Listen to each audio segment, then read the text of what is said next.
Věděli jste, že když ze slova Fiat odeberete 3 písmena a naopak 5 písmen přidáte, že vznikne slovo Alandy? Ahoj, jsme Jitka a Martin a v našem mírně opraveném Fiatu 500 jsme v minulých dílech přes celé Česko, Polsko, Litvu, Lotyšsko, Estonsko a Finsko dorazili na Alandské ostrovy. A i když je tu krásně, tak ani tady nekončíme a jedeme dál. A vy u toho teď můžete být spolu s námi. Pohodlně se s námi usaďte do naší Vladěny, protože startujeme právě teď.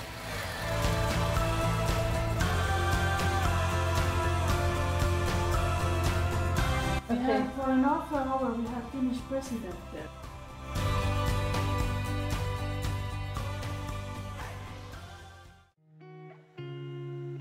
Ještě jednou všem ahoj.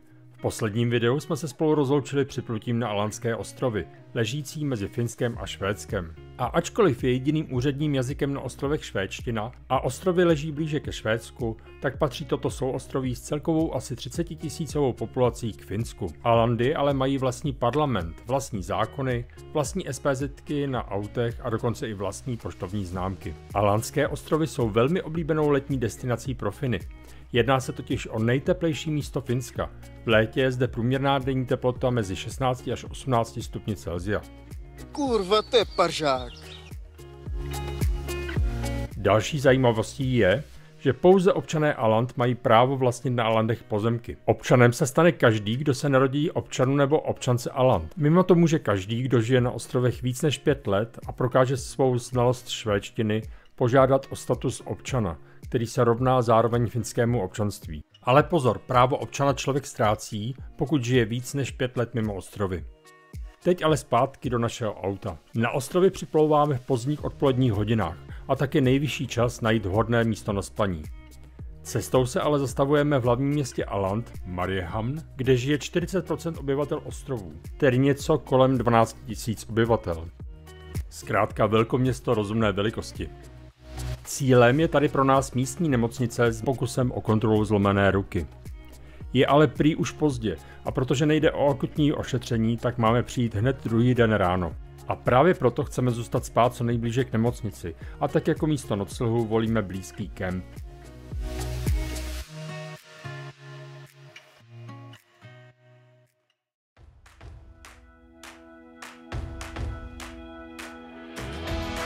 A prakticky i hned po ubytování se jdeme shodnout trošku po okolí.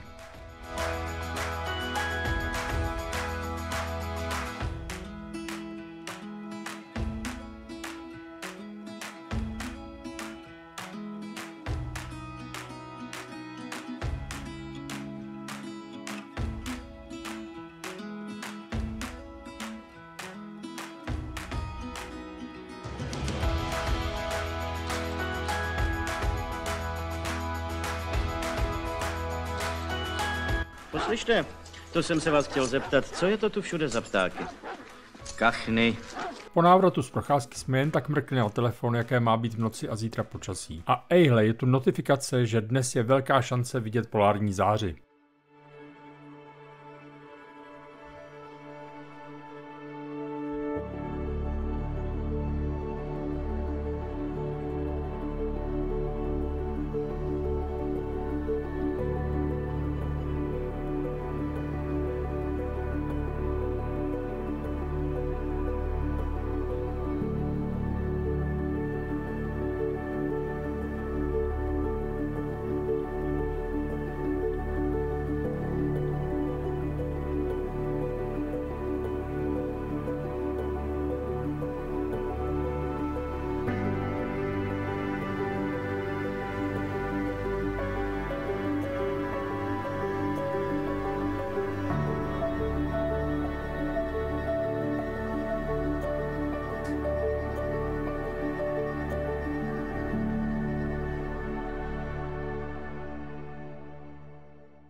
Tak jsme v hlavním městě Alandských ostrovů, ve městě Mariehamn. Už včera jsme sem dorazili a už včera jsme zkusili navštívit místní nemocnici kvůli kontrole, ale odcházeli nás na dnešek. Dneska si nás tady trošku přehazovali jak horký brambor, ale všichni jsou příjemný a důležitý je, že máme termín 11 hodin je nástup k doktorovi. Uvidíme, jak to dopadne, ale jestli to fakt bude, že tam přijdeme v 11 a ve 12 třeba vypadneme, tak je to super, než aby nás tam nechali v 8:15 přijít a čekat do těch 11. Teď prostě máme čas to tady trošku si projít. To je pravda. Kdyby nám tohleto řekli v Rize, přijďte za 6 hodin, tak bychom měli 6 hodin čas. No. Jsme na Alandských ostrovech. Ty patří Finsku, ale mluví se tady švédsky. By mě zajímalo, komu tady fandí Vladimírovi.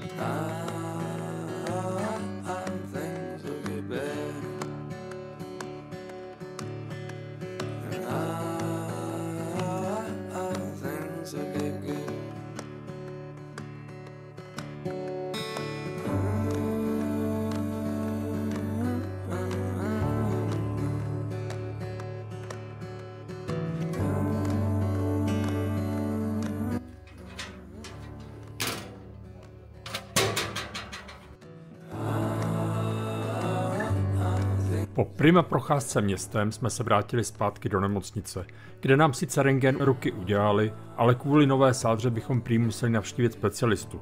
U něhož byl ale nejbližší volný termín až za další 3 dny. Ale protože rentgen dopadl dobře a za 3 dny už máme v plánu brázdit švédské silnice, termín si tudíž nebukujeme. Opouštíme tedy hlavní město a míříme na severovýchod ostrova, kde máme pomyslný další špendlík na mapě. A tím je skanzen Jana Karsgardena, který ukazuje návštěvníkům, jaký byl život na alandské farmě na konci 19. století.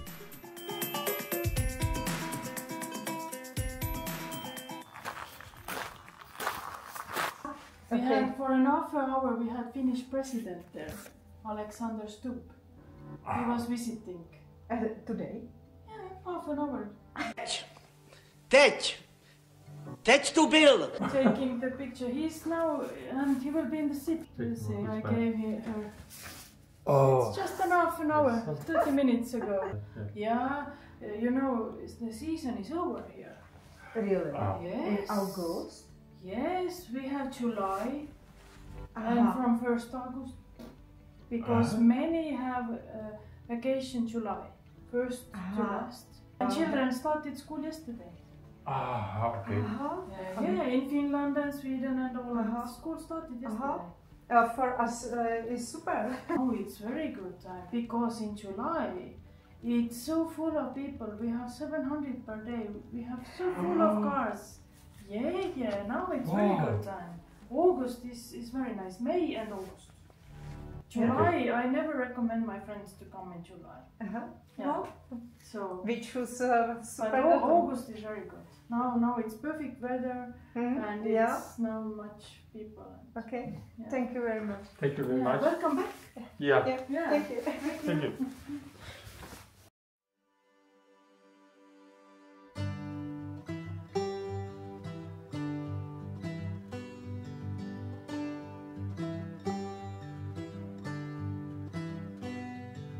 Time finds a way to get us back to the start again.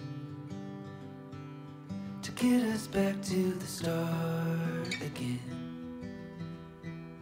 To get us back to the start.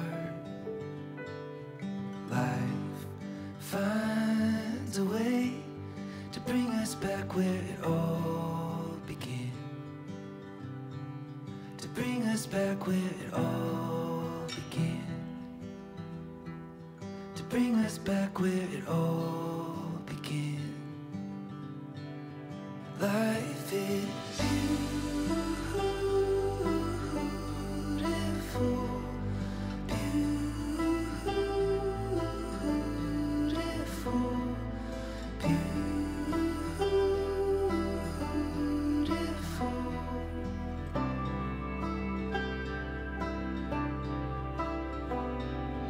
I had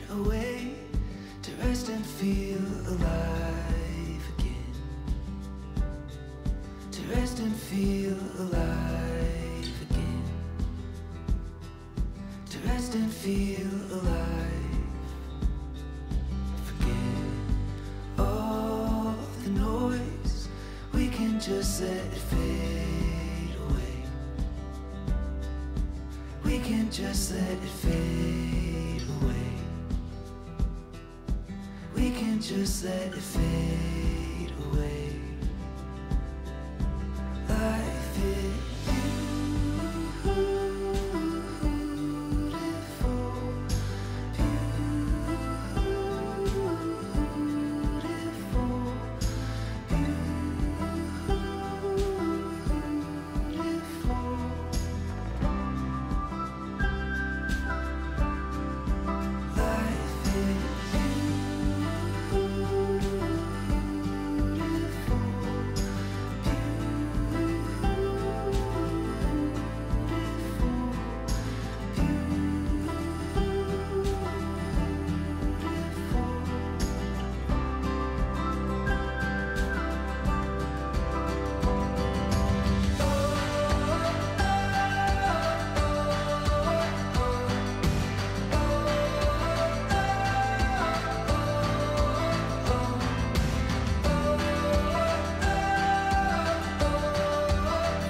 is mít hammer, Jako kovář? jako vářský kladivo, ne? Jo, ty vole, ty jsi ale chytrá. Ne? Takže rauch sauna. Takhle vypadala sauna dřív. Ty vole, a tomu říkám teda saunový kamno. Co? A asi to chvíli trvá, než se to nahřeje. A kde seděli? Tamhle na tom, ne?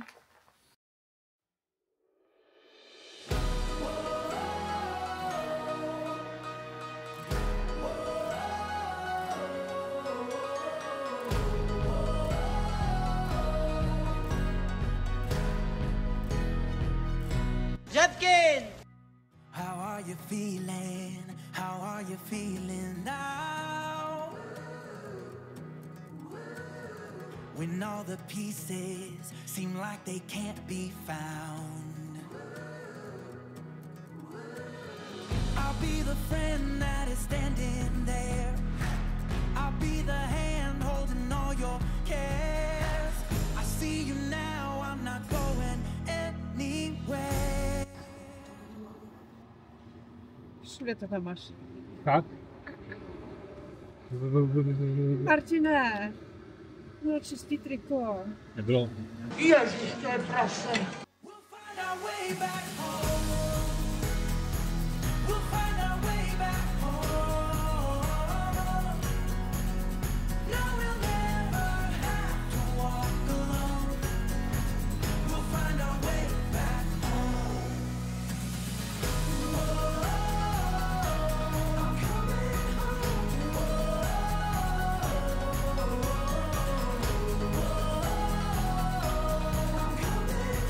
We'll find our way back home.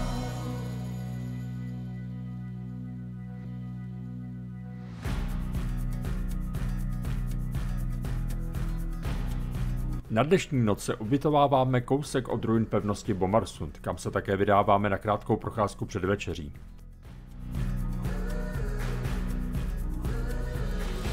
Nikdy nedostavěná ruská pevnost Bomarsund byla snadno dobyta v roce 1854 francouzskou a britskou armádou v bitvě, která byla součástí krymské války s Ruskem. Zajímavostí je, že po porážce Ruska byly ostrovy nabídnuty Švédsku, ale to tento velkorysý dar odmítlo a tak ostrovy zůstaly ruské až do roku 1918.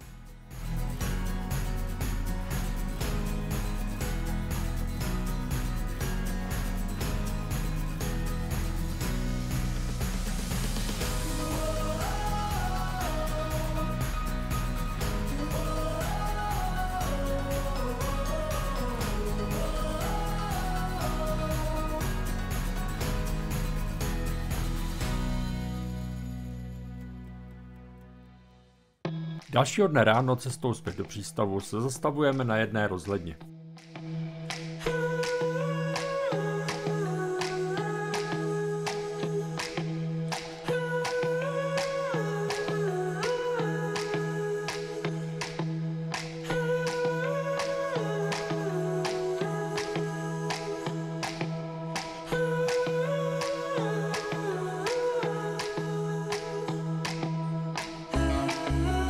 Kam to zase lezete? I my, akrofobici, prostě děláme někdy blbá rozhodnutí.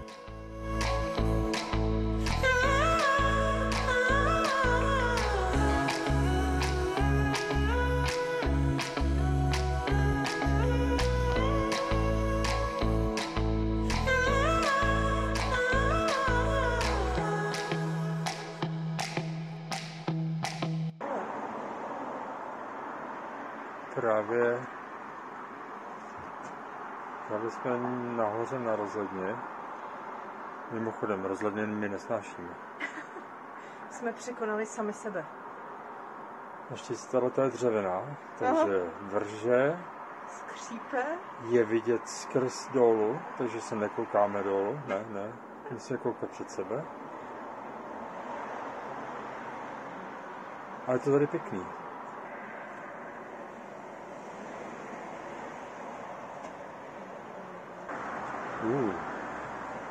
Nějak se motá hlava.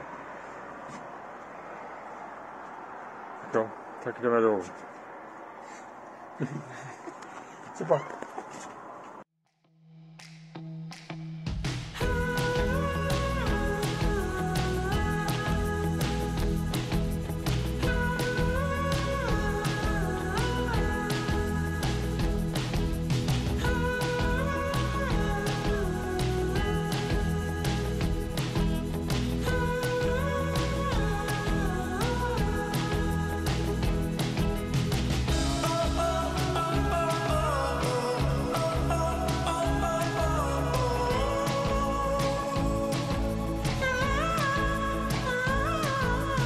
Když člověka přepadne moribundus, tak to není nic příjemného.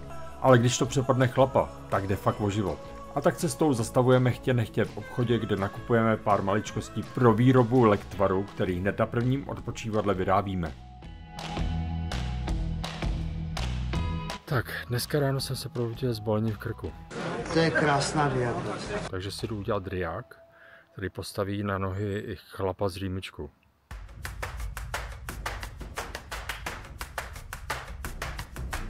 Teď vás ani nenapadne to zkoušet doma, já jsem profík.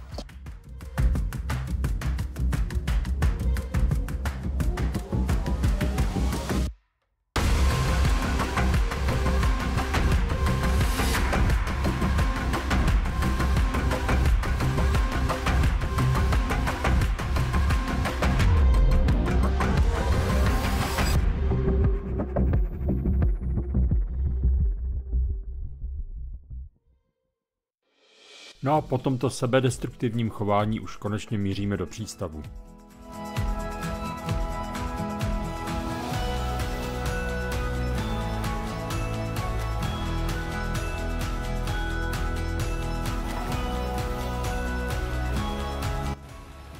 Kam to jede?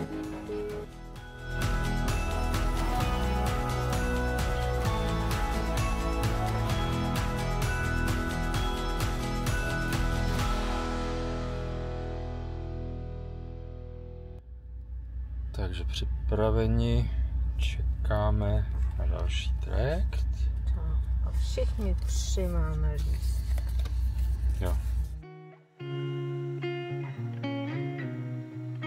A náš trajekt připlouvá. A i když jsem nikdy nikoho nesrazil, stejně se to se mnou táhne dál. Nezajet to, pane. Jo. Mě ty vole.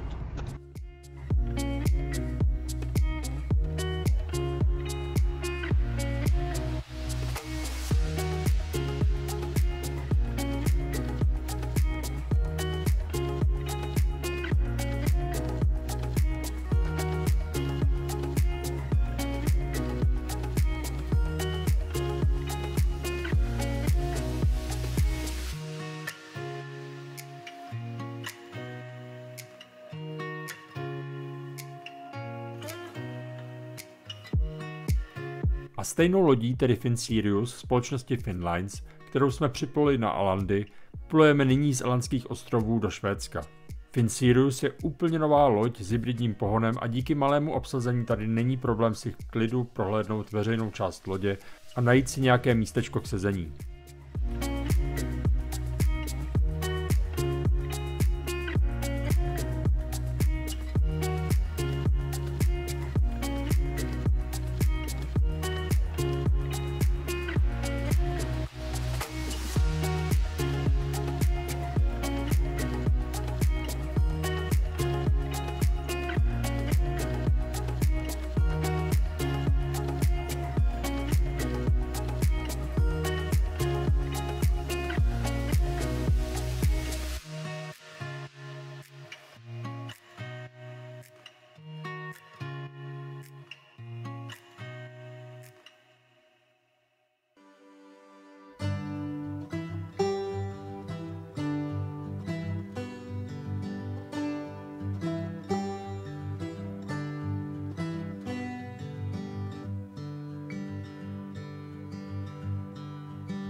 Výjezdem z trajektu na švédskou půdu tento díl bohužel končí a my moc děkujeme, že jste dokoukali tenhle díl až do konce. Pokud se vám video líbilo a chcete nám udělat radost, tak nám dejte like a napište komentář pod toto video. No a pokud nás ještě neodebíráte, tak máte šanci tuhle chybu napravit. My se na vás budeme těšit u dalšího dílu, tentokrát ze Švédska. Tak ahoj a mějte se krásně.